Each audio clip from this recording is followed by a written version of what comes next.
Hello అండి. అందరికీ నమస్కారం. అందరూ ఎలా ఉన్నారు? టిఫిన్‌లు, కాఫీలు అయిపోయినాయా? ఇవాళ వంట ఏం చేశారు? ఈరోజు నేనేం వండాను అనేది ఈ వీడియోలో చూసేయండి. మేము ముడి బియ్యం తింటాము. అయి తొందరగా ఉడకవు కదా! ఎక్కువ సేపు నానబెట్టాలి. ఒక గంట పైన నానబెడతాను నేను. ఒక గంట పైన నానబెట్టి అప్పుడు పొయ్యి మీద పెడతాను. ఈరోజు కర్రీ ఏం చేశాననేది చూసేయండి. ఈరోజు ఉదయం మా పిల్లలకి లంచ్ బాక్స్‌లోకి ఉల్లిపాయ గోంగూర వండాను.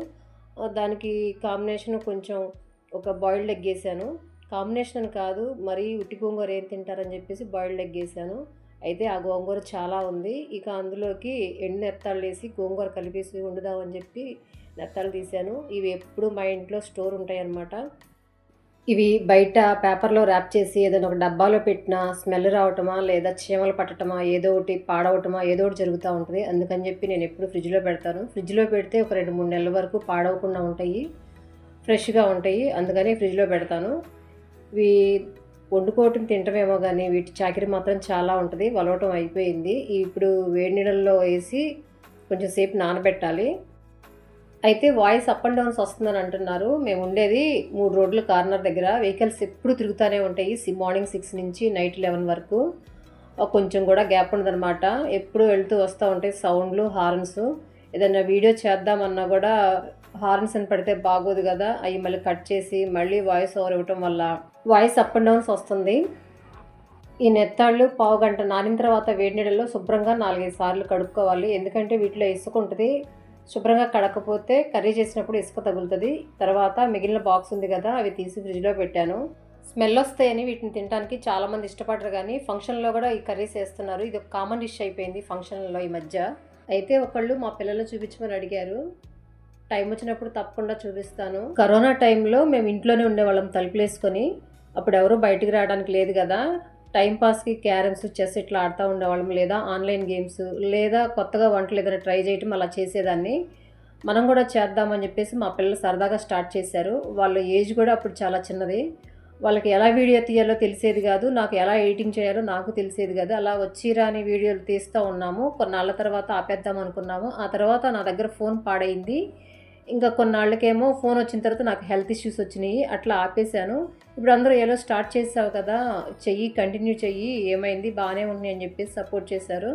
నేను కూడా ఇంట్లో ఖాళీగానే ఉంటున్నాను కదా అని కంటిన్యూ చేస్తున్నాను. ఇదిగో అన్నం ఉడికింది. నేను రాగి సంకటి చేస్తున్నాను ఒక వారం నుంచి.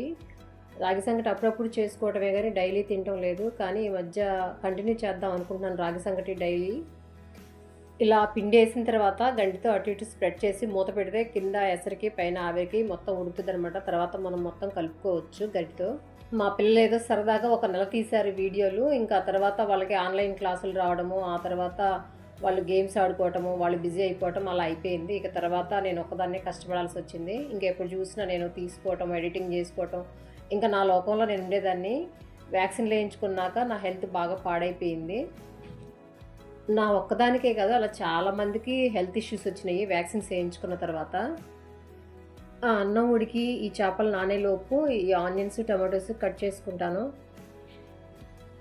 అయితే ఈ మధ్య ఒకళ్ళు అడిగారు, రోజుకి ఎన్ని వంటలు చేస్తామని. కంపల్సరీగా ఉదయం మా పిల్లలకి లంచ్ ప్రిపేర్ చేయాలి. తర్వాత మేము లంచ్ ప్రిపేర్ చేసుకోవాలి వాళ్ళు వెళ్ళిపోయిన తర్వాత. ఇంట్లో ఉన్నయైనా ఏదైనా నేను వండుతాను. లేదా వాళ్ళు ఏదైనా ఎక్స్ట్రా అడిగితే కంపల్సరీగా చేయాల్సిందే. అలా చేయటం వల్ల ఎక్కువ వంటలవుతున్నాయి. అంతకు మించి ఏమీ లేదు. వాళ్ళు అడిగినప్పుడు చేయాలి గదా!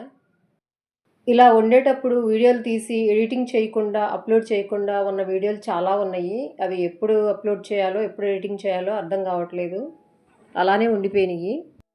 అయితే నాకు ఫస్ట్ నుంచి హెల్త్ కాన్షియస్ కొంచెం ఎక్కువే. ఏదైనా తినేదైనా, ఏదైనా సరే మనం వండేదైనా కొంచెం హెల్తీగా ఉండటానికే చూస్తాను. మా పిల్లలు చిన్న పిల్లలుగా ఉన్నప్పుడు ఎక్కువ బిర్యానీలు అవి ఎక్కువ చేసేదాన్ని. నాకు ఫస్ట్‌లో నాన్ వెజ్ అలవాటు లేదు. మా పిల్లల కోసం అని చెప్పేసి అలవాటు చేసుకున్నాను. తర్వాత తర్వాత చాలా వరకు తగ్గిచ్చేసాను. నేనైతే తగ్గిచ్చేసాను గానీ, మా పిల్లలు మాత్రం తగ్గించట్లేదు. రోజు వండినా తింటామంటారు. అలా ఉన్నారు. ఈ అన్నం అయిపోయింది. దాన్ని ఒకసారి తిప్పేసి మొత్తం కలిపేసిన తర్వాత ఈ చేపలు నానినాయి గదా! వీటిని గూడా కడిగేసుకొని ఇక కర్రీ ప్రిపేర్ చేసుకోవటమే. అయితే ఎక్కువ సార్లు కడగాలి. ఎందుకంటే వాటిలో ఇసకుంటది. ఇప్పుడు పొయ్యి మీద బాండీ పెట్టుకొని ఆయిల్ ఏసుకున్న తర్వాత మనం కట్ చేసుకున్న ఉల్లిపాయలు, టమాటాలు, పచ్చిమిరకాయలు మొత్తం ఫ్రై చేసుకోవాలి.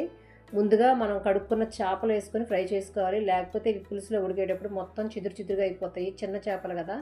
ఏదైనా సరే చేపలు ఫస్ట్ ఆయిల్‌లో ఫ్రై చేసుకున్న తర్వాతే కర్రీ వండుకోవాలి. లేకపోతే చిదురు చిదురు అయిపోతాయి. ఇవి ఫ్రై అయిపోయినాయి. వీటిని తీసేసి ఉల్లిపాయలు, టమాటాలు ఫ్రై చేసుకోవాలి. మా అమ్మ అయితే ఓల్డ్ స్టైల్‌లో ఉంటది. కర్రీ చాలా బావుంటది. ఎందుకంటే అయి మొత్తం కలిపి పెట్టేసి, తర్వాత చేపలేసి, ఆ పైన గోంగూరేసి ఉడకబెట్టేసిద్ది. అది మొత్తం ఉడికిన తర్వాత ఆ గోంగూర మొత్తం తీసేసి, ఆ చేపలన్నీ ఏరి ఒక గిన్నెలో ఏసిన తర్వాత ఈ గోంగూరేసి రుబ్బేసిద్ది. తర్వాత అందులో చేపలేసి తాలింపేస్తది. కానీ ఇప్పుడు నేను అలా చేయట్లేదు. ఎందుకంటే ఉదయాన్నే ఉడకపెట్టేసాను గదా! గోంగూర వండేసాను గదా! ఇంక ఇవి తాలింపేసేసి ఉడికిన తర్వాత ఈ గోంగూర అందులో కలిపేయటమే. నాకు ఈ ప్రాసెస్ చాలా ఈజీగా అనిపిస్తది. అందుకే నేను ఇదే ఫాలో అవుతున్నాను. చేపలైనా, రొయ్యలైనా ఇలా తాలింపేసి తర్వాత లాస్ట్‌లో గోంగూర కలిపేస్తాను. ఈ టమాటాలు, ఉల్లిపాయలు ఉడికిన తర్వాత అందులోకి ఉప్పు, కారం, పసుపు ఇవన్నీ వేసేసి కొంచెం వాటర్ పోసి అవి ఉడికిన తర్వాత మనం ఫ్రై చేసుకున్న చేపలేసేసి లాస్ట్‌లో గోంగూర కలిపేసుకోవటమే. ఈ మధ్య నాకు పని సరిపోవట్లేదని మా పిల్లలు ఇంట్లో ఉంటే చపాతీలు గూడా చేయమని అడుగుతున్నారు. చేసేది లేక వాళ్ళు అడిగారు గదా! అని జెప్పేసి చపాతీలు గూడా చేస్తున్నాను. ఇది అయిపోయిన తర్వాత చపాతీలు గూడా చేయాలి. పిండి ఆల్రెడీ కలిపి పెట్టాను. తర్వాత ఈ చేపలు ఇందులో ఏసేసాను. ఒక 5 నిమిషాలు మగ్గితే చాలు మెత్తగా అయిపోతాయి. ఇక లాస్ట్‌లో గోంగూర కలిపేసుకోవటమే. కర్రీ మంచి స్మెల్లొస్తుంది. ఇందులో నేను అల్లం వెల్లుల్లిపాయ పేస్ట్ వేయలేదు. చాలామంది ఇందులో అల్లం వెల్లుల్లిపాయ పేస్ట్ వేస్తారు. నేనైతే వేయను. ఎండు చేపల్లో ఎవరు వేయరు నాకు తెలిసి అల్లం వెల్లుల్లిపాయ పేస్టు. ఫస్ట్ నుంచి పాతకాలం పద్ధతిలో ఎవరు అల్లం వెల్లుల్లిపాయ పేస్ట్ వేయరు. ఇలా చేసుకుంటేనే చాలా టేస్ట్‌గా ఉంటది. లేదా మొత్తం కలిపి చేసినా బానే ఉంటది. కర్రీ రెడీ అయిపోయింది. ఇంకా చపాతీలు చేయటమే. గుమగుమలాడుతుంది కర్రీ. ఇవాళ ఈ ఒక్క కర్రీయే చేశాను. అప్పటికే చాలా టైం అయిపోయింది.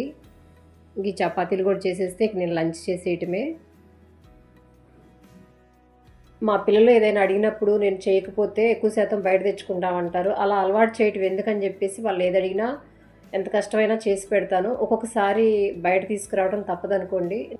నేను ఈ చపాతీల్లో రాగి పిండి, జొన్న పిండి కలుపుతాను. అట్టు పిండిలో, ఇడ్లీ పిండిలో గూడా కలుపుతాను. నేనెప్పుడూ రెడీగా పెట్టుకుంటాను. జొన్నలు, రాగులు పట్టిచ్చేసి ఇంట్లోనే మిక్సీ ఏసేస్తాను. అవి చపాతీల్లో గానీ, అట్టుపిండిలో గానీ ఒక 2 స్పూన్లు కలిపేస్తాను. నేను చాలా సార్లు జొన్న రొట్టెలు చేయడానికి ట్రై చేశాను కానీ అవి నాకు రాలేదు. అందుకనే ఇలా కలుపుతూ ఉంటాను. ఒక్కొక్కసారి మిల్లెట్స్ అన్నీ రవ్వ పట్టిస్తాను. జావలాగా కాచుకొని తాగటానికి. అది కూడా చాలా టేస్ట్‌గా ఉంటది. ఉదయం టిఫిన్ లేనప్పుడు అదే చేస్తాను. ఈ చపాతీలు కాలిస్తే నా లంచ్ అయిపోయినట్టే. ఇది అయిపోయిన తర్వాత ఇవన్నీ ఒక గిన్నెల్లోకి తీసేసి మిగిలిన అంట్లు కూడా కడిగేస్తే సరిపోతది. ఇంకా తర్వాత నేను లంచ్ చేసేస్తాను. ఈ వీడియో మీకు ఎలా అనిపించిందనేది కామెంట్ చేయండి. నచ్చితే లైక్ చేయండి, షేర్ చేయండి, సబ్స్క్రైబ్ చేసుకోండి.